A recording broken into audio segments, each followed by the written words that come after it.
Greetings judges and audiences, I'm Clarice from Bintang Mulia Junior High School. Today I'm gonna be telling you all about a story called The Elves and the Shoemaker. There was once a shoemaker who worked very hard and was very honest, but still he could not earn enough to live upon. All he had, and at last all he had in the world was gone, saving just enough leather to make him one more pair of shoes. Then he cut his leather out, all ready to make up the next day, meaning to rise up early in the morning to his work. His conscience was clear and his heart light amidst all his troubles. So he peaceably went to bed, left all his cares to heaven, and soon fell asleep. In the morning, after he had said his prayers, he sat himself down to his work. When, to his great wonder, there stood the already made shoes upon the table. The good man knew not what to think or say at such an odd thing happening. He looked at the workmanship. There was not one false stitch in the whole work. It was all so neat and true that it was quite a masterpiece. The same day, a customer came in, and the shoes suited him so well that he willingly paid a price higher than usual for them.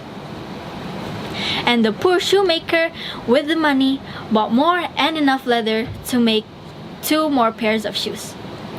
In the evening, he cut out the work and went to bed early, that he might get up and begin the next day.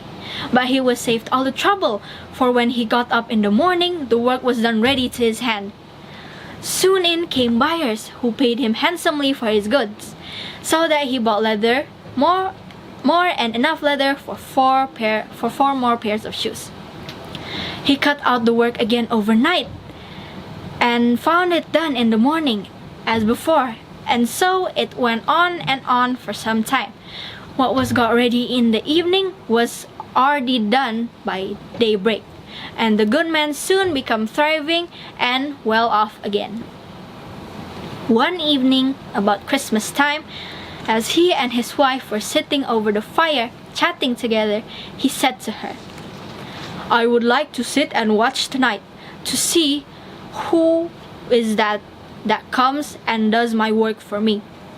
The wife liked the thought, so they left a light burning and hid themselves in a corner of the room, behind a curtain that was hung up there, to watch what would happen.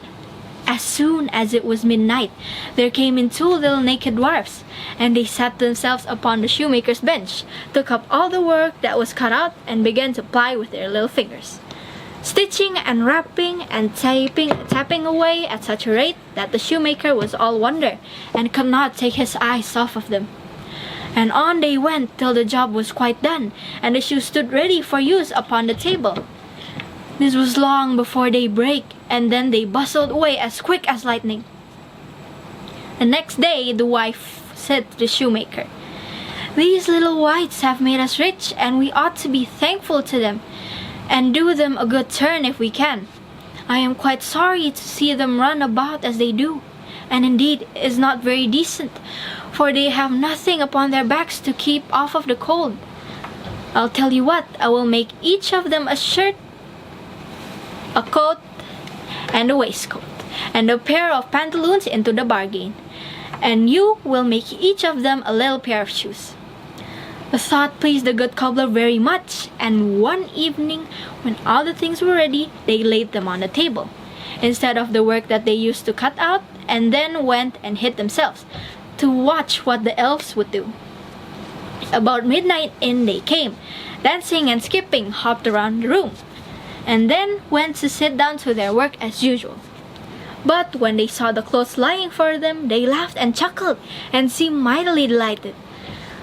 Then they dressed themselves in the twinkling of an eye, and danced and capered and sprang about, as merry as could be, till at last they danced out the door and away over the green. The good couple saw them no more, but everything went well with them from that time forward, as long as they lived.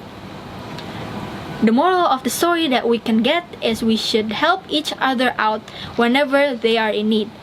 Thank you all for listening to my story.